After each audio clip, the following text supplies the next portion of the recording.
So everyone, and welcome to DomisLive News. Now, I got something pretty interesting for you guys, like I always do. We're going to be talking about Cam Newton. Now, Cam Newton has finally responded to the criticism that he received after Super Bowl 50.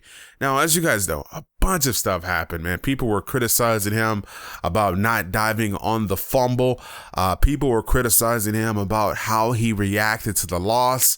People were criticizing this guy about wearing a hoodie to the interview, a Panthers hoodie. He was under a lot of criticism. He finally responded to a lot of the things that happened on and off the field. And I'm going to play this video for you guys. And right after that, I'm going to give you guys my thoughts on the situation. And trust me, you're going to want to hear everything that I got to say. Watch this video and I'll get back to you guys in a second. Obviously, I had a lot of time to think about it. And I've seen so much, blown out of proportion. But, at the end of the day, when you invest so much time, when you sacrifice so much, and things don't go as planned, I think emotions take over. I think that's what happens. And as far as trying to be like this person, trying to be like that person, I heard numerous, quotes about, what if this person was in that situation? How would he have handled it? Well, we've seen this person do that. How he would have handled it. Well, the truth of the matter is I'm not trying to be this person, nor am I trying to be that person. I've said it since day one. I am who I am. I know where I'm capable of. I know what I'm capable of, and I know where I'm going. And I don't have to conform to anybody else's, wants for me to do. I'm not that guy. If you want me to be this type of person, I'm not that, and I'm happy to say that. You know what I'm saying? This league is a great league with or without me. I understand that. And I am my own person. I take pride in that, and it's pretty much how I feel. You don't have any regrets at all from how you handled it? Not to say that you should. I'm just asking if you I really don't. I mean, it happened. It happened. I didn't want to talk to the media at the time. And truth of the matter is, I really still don't want to talk to the media. But at the end of the day, things has to happen. I had a lot of time to go back and play everything back. And like I say, I'm human. I've never once said that I was perfect. I never proclaimed that I was perfect. But at the end of the day,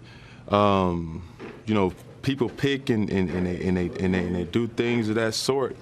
And that the truth of the matter is, who are you to say that your way is right? Like, that's what I don't understand.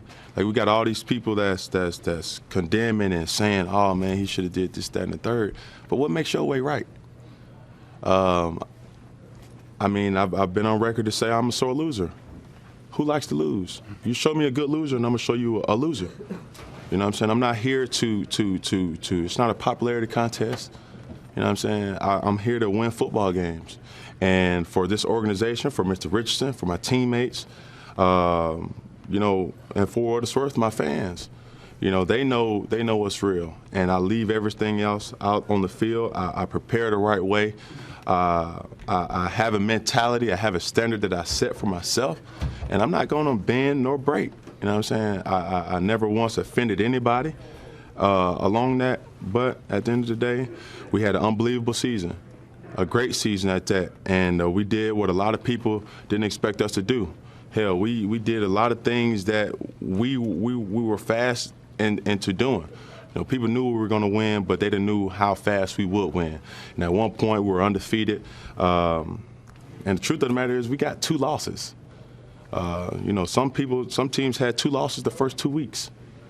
So that's the truth of the matter. And for me, for me, it's just nothing's pretty much going to change. You get what you get. You know what I'm saying? So I don't know if you guys are aware of this or not, but this has been a very hot topic because a lot of people have criticized Cam Newton. I'm talking about Deion Sanders, Marshall Faulk, like many of NFL players, even Bill Romanowski took some jabs at him, called him a boy.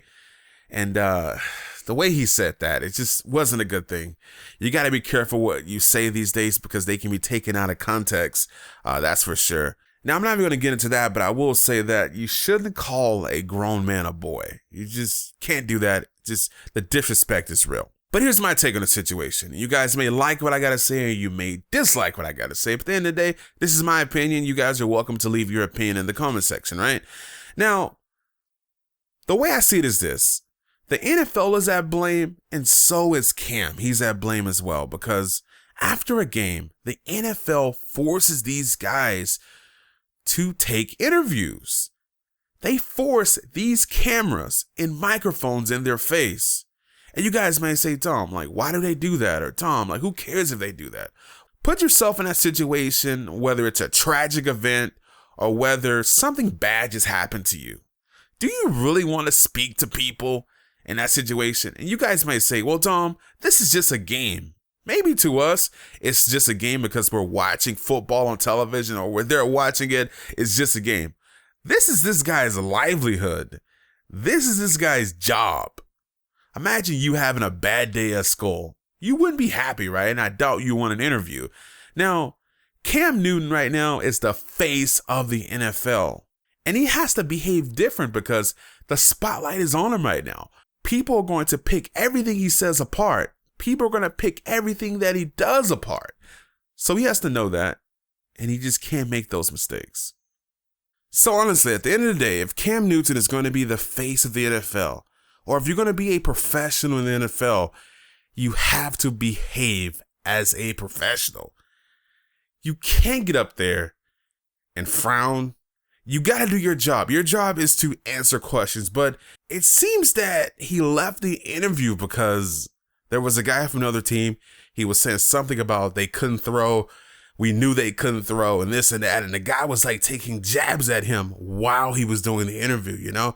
Like, so honestly, they should have separated those two teams.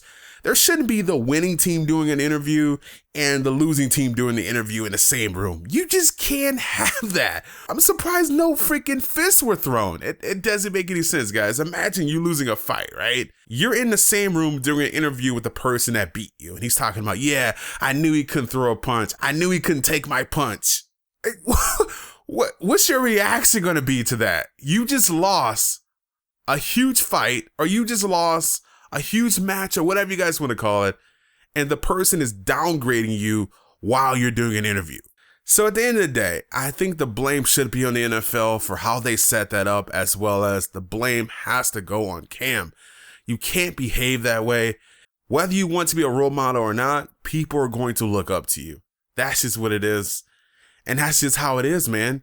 When you're out there doing all these dances that kids do, people are going to gravitate towards you, man. Right now, or at least this year, he was definitely one of the players that people wanted to see. In the NFL, you want to see Cam Newton. If you're watching a basketball game, you want to see Stephen Curry. That's the way it is. Anyway, this is DomisLive. Hopefully you guys enjoyed this video. The blame goes on the NFL as well as Cam. This is DomisLive, and I'm out.